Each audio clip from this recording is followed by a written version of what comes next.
Arrepender, obedecer, arrepender, obedecer. Sabe, gente, eu sei que é muito difícil arrepender e muito difícil obedecer, tá bom? As duas coisas são muito, muito, muito, muito difíceis. Mas nós só conseguimos ter uma vida de alegria na presença de Deus quando nós conseguimos arrepender. Arrepender e obedecer. A história que nós vemos na Bíblia, quando os discípulos eles perguntam assim para Jesus: Senhor, quantas vezes eu devo perdoar o meu irmão? Aí Jesus conta uma parábola para ele, até 70 vezes 7. E aí depois ele fala, tinha um servo que trabalhou o dia inteiro. Só que aí, quando chegou no final do dia, ele chegou na casa do patrão. E aí o patrão falou para ele, vai, toma um banho, se ajeita e vem e serve a comida para mim primeiro e depois você faz alguma coisa para você. Tá bom? Ele estava dando um exemplo. Seja bem-vinda, Dona Marilda e Dona Ivete também. Um abraço para vocês, tá bom? A única atitude do servo perante a situação é que ele teria que obedecer o seu Senhor. Era só isso. Era só isso. Da mesma maneira que eu e você recebemos um fruto quando nós obedecemos, nós também recebemos um fruto, ou um ganho, ou um galardão quando nós desobedecemos. E olha, gente, eu sei que muitos de nós, e talvez você também já falou, a situação é o seguinte: o tempo faz a pessoa esquecer. O tempo faz a pessoa esquecer. Será que faz a pessoa esquecer? Quando seu marido, seu filho, seu vizinho, seu amigo te magoou e não pediu perdão para você, você esquece? Eu já tenho por experiência própria o seguinte: quando eu faço besteira em casa, eu vou lá pedir perdão para minha esposa, porque se eu não fazer isso, cara, eu vou colher frutos depois que eu não gostaria de colher. E eu acho interessante, meus irmãos, que não só com a minha esposa, com muitas pessoas, quando eu tenho atitudes erradas, quando eu faço coisas que eu não deveria fazer, eu colho aquilo de volta. E quando eu faço coisas boas, eu também recebo de volta. Né? A lei da colheita, o que você planta, o que você colhe. Só que por algum motivo, em algum momento da história, entrou uma ideia de que, não, com o tempo a pessoa esquece. Você já viu aquela ideia de que, como é que o pessoal fala? Quem bate, esquece, mas quem apanha, não esquece, não. Quem apanha não esquece, é verdade. Quem apanha não esquece. Mas o que eu gostaria de falar com você nem é em relação a nós, nem é em relação necessariamente a pessoas, mas é em relação a pecados na nossa vida que cometemos e não pedimos perdão para Deus. Não pedimos perdão para Deus. Eu acho interessante, meus irmãos, que quando você olha para Pedro, depois de trair, negar Jesus 3 vezes, a Bíblia fala em Lucas que ele chorou amargamente. Ele chorou amargamente pelo que ele tinha feito, pela traição, pelo pecado, pelo arrependimento, pela desobediência, pelo cumprimento da palavra de Deus. E depois que isso aconteceu, Pedro foi restaurado por Jesus, porque Jesus veio até ele, e Jesus conversou com ele, e Jesus disse: Pedro, apacenta os meus cordeiros. Pedro teve uma experiência de arrependimento e ele tomou uma atitude em relação ao que ele estava sentindo, que era uma atitude positiva e correta perante Deus. Será que muitas vezes eu e você estamos patinando na vida ou estamos sofrendo com qualquer situação que seja porque nós não temos arrependimento?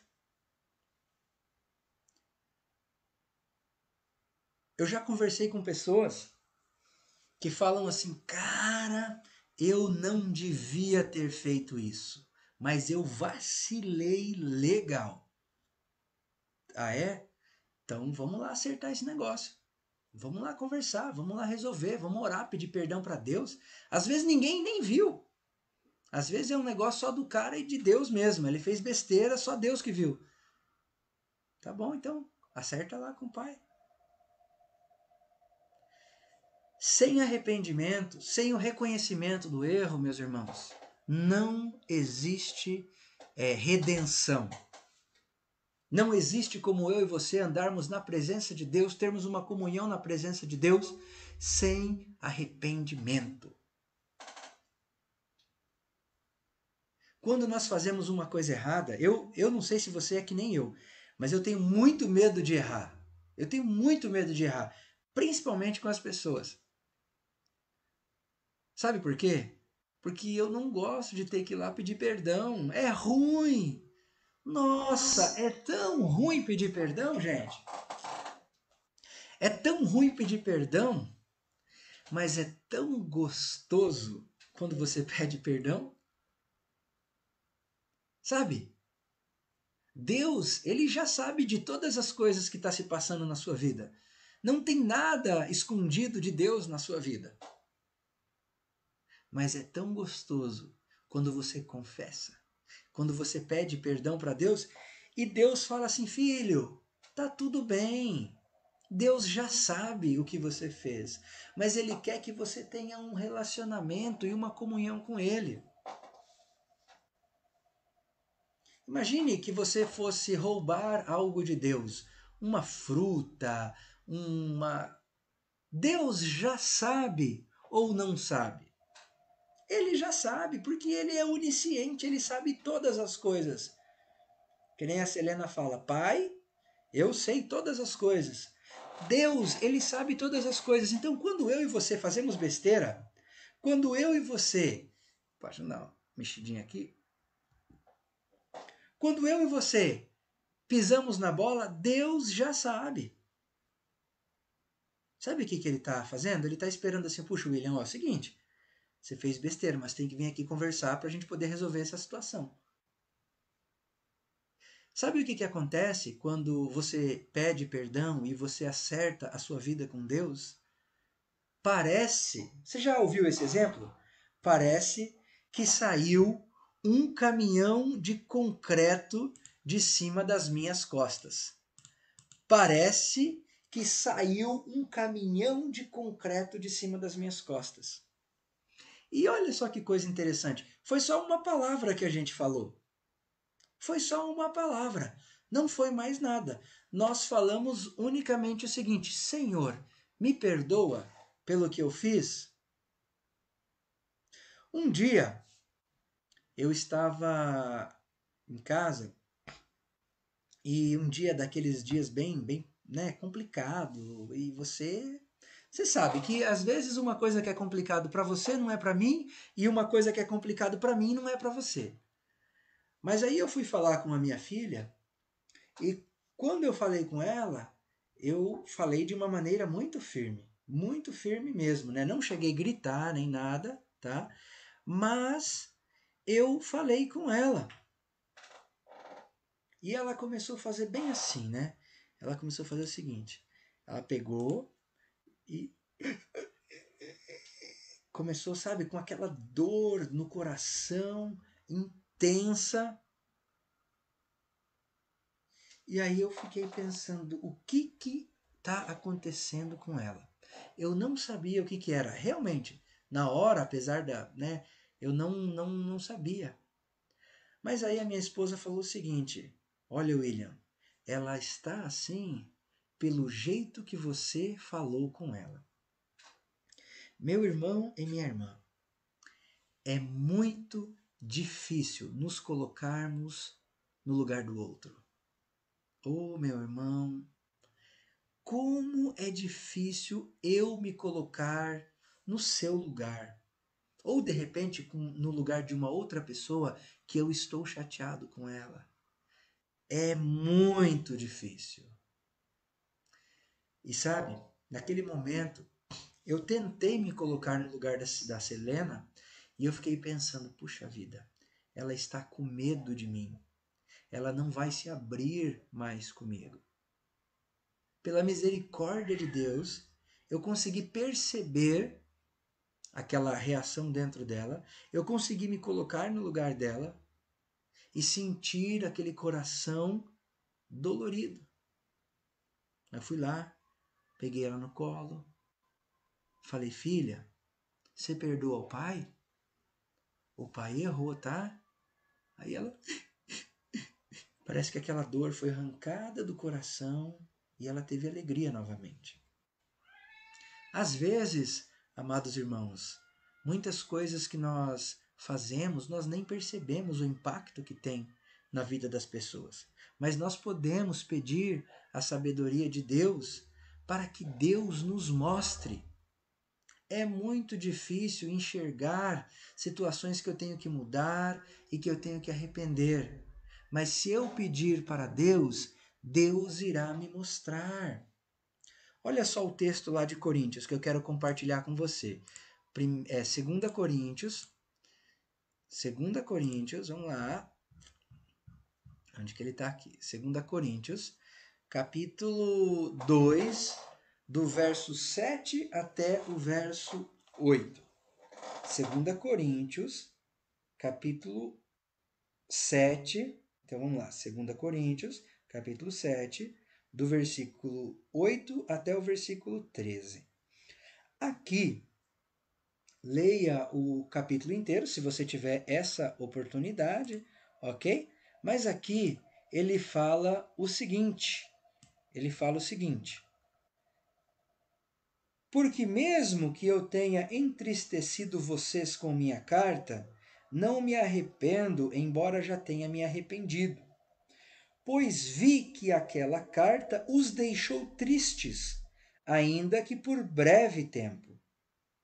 Mas agora me alegro não porque vocês ficaram tristes, mas porque essa tristeza os levou ao arrependimento, pois vocês foram entristecidos segundo Deus, para que de nossa parte não sofresse dano algum. Alguma coisa estava acontecendo na igreja de Coríntios. Alguma coisa estava acontecendo. E o apóstolo Paulo, ele foi bem enfático em falar com a igreja sobre o que estava acontecendo. Só que o que acontece?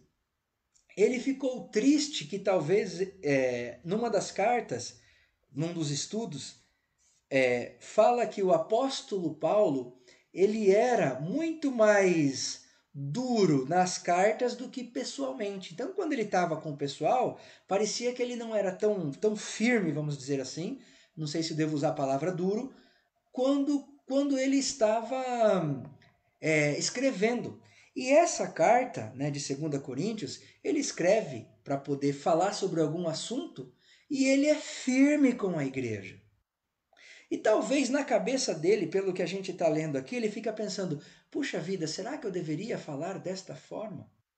Será que eu deveria falar assim? Não sei o que passou ali. Mas ele sentiu pelo que ele escreveu. Mas ele não se arrependeu porque ele estava falando a verdade para a igreja. Olha o que acontece quando eu e você somos confrontados pela verdade. Quando eu e você somos confrontados pela verdade, nós ficamos tristes. E nós podemos ter duas reações. Nós podemos ter um remorso e não mudar, ou nós podemos nos arrepender e obedecer a Deus através do perdão, através de pedir perdão, através de acertar a situação. Eu estou vendo a minha filha chorando, por causa que ela está muito ofendida pela maneira que eu falei. Pode até ser que eu falei a coisa certa da maneira errada. Eu posso fazer o seguinte: quem você pensa que é? Você é minha filha, você tem que me obedecer. Me obedeça, menina. Ou eu posso pensar assim: puxa vida, realmente, eu não estou bem hoje, o dia está carregado, eu acho que eu exagerei. Eu acho que eu fui duro demais. Selena, você me perdoa? Você perdoa o pai? Acabou a dor minha, acabou a dor dela, vambora. Eu senti um peso, eu senti o erro, eu senti que eu estava fazendo algo que eu não deveria fazer. E eu tinha duas opções: tentar justificar aquele ato com mais ações duras, com mais ações grosseiras, machucar mais o coração da minha filha, ou o meu coração, ou o coração da minha esposa, ou resolver o problema ali. Resolver o problema de uma maneira que todo mundo ia poder ter um relacionamento extraordinário de novo. Muitas vezes, meus irmãos, nós queremos ser religiosos em algumas situações e quando nós cometemos alguns pecados, nós queremos nos justificar para Deus ou para as pessoas. Ah, mas eu estava cansado. Ah, mas eu não sabia. Ah, mas eu estou trabalhando muito na obra. Meu irmão e minha irmã, nada que eu e você fizermos justifica pecado. Seja quem for, ele deve pedir perdão. Eu devo pedir perdão, seja para quem for. Meu irmão e minha irmã, o perdão, o arrepender e o obedecer a Jesus, ele liberta a sua alma. Como é que é? O amor é o calor que aquece a alma. Lembra dessa música? O perdão, o arrependimento e a mudança, ele restaura a sua alma. Amanhã a gente vai falar sobre isso. E para terminar esse texto, mas agora me alegro não porque vocês ficaram tristes, mas porque a tristeza os levou ao arrependimento. Você está triste aí? Você está decepcionado com o que você fez? Se arrependa. Oh, meu irmão, se você pudesse ver a torcida que tem ao seu redor para você se arrepender, para você mudar, para você continuar caminhando com o Senhor Jesus, para você restaurar o relacionamento com a sua filha, para você restaurar o relacionamento com o seu filho, para você restaurar o relacionamento com a tua esposa, com o teu marido, com os seus amigos. A torcida é grande. Lembra quando eu mostrei aquele vídeo para vocês que tá todo mundo na expectativa assim, e quando você fala assim: Senhor, eu me arrependo, tem uma festa no céu, porque é uma festa gigantesca no céu por cada pecador que se arrepende.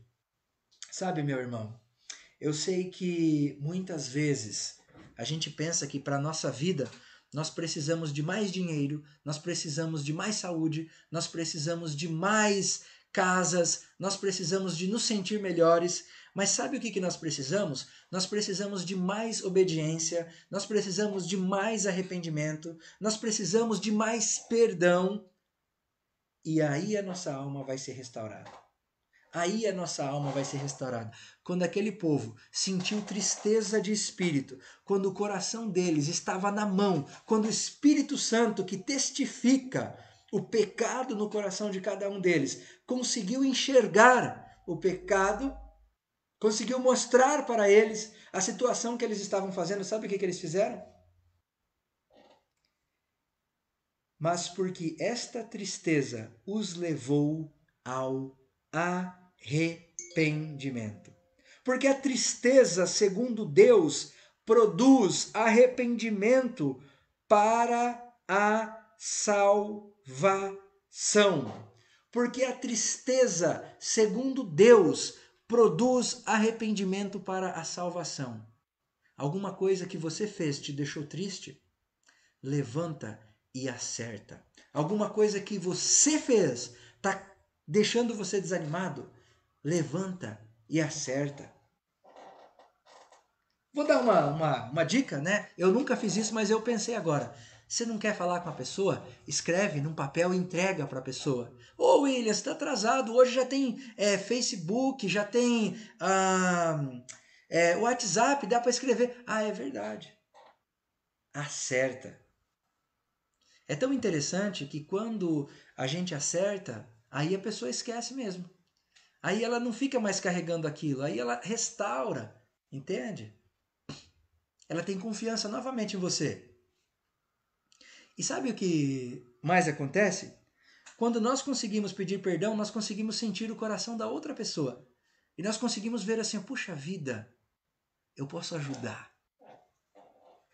Eu posso fazer alguma coisa. Quando eu e você restauramos o relacionamento nosso com o Senhor, eu começo a me sentir útil novamente. Meu irmão e minha irmã, se você está com dificuldade de arrependimento, de obediência, obedeça a Deus. Ore a Deus. Você vai ser curado. Tá bom? Que Deus abençoe a sua vida. Senhor nosso Deus e Pai, obrigado por esse momento. Esteja com cada um dos irmãos que está aqui na live. Ó Pai, eu sei que eu tenho esses mesmos problemas. Eu preciso cada dia chegar aos pés da cruz para ser renovado, para ser restaurado, para continuar caminhando com o Senhor. Ó Deus, eu peço que o Senhor esteja nos ajudando como irmãos em Cristo no mundo todo, a pedir perdão para o Senhor, a pedir perdão para as pessoas que estão ao nosso redor, para que o nosso relacionamento possa ser restaurado e a nossa alegria possa ser completa. Em nome de Jesus, nosso Senhor e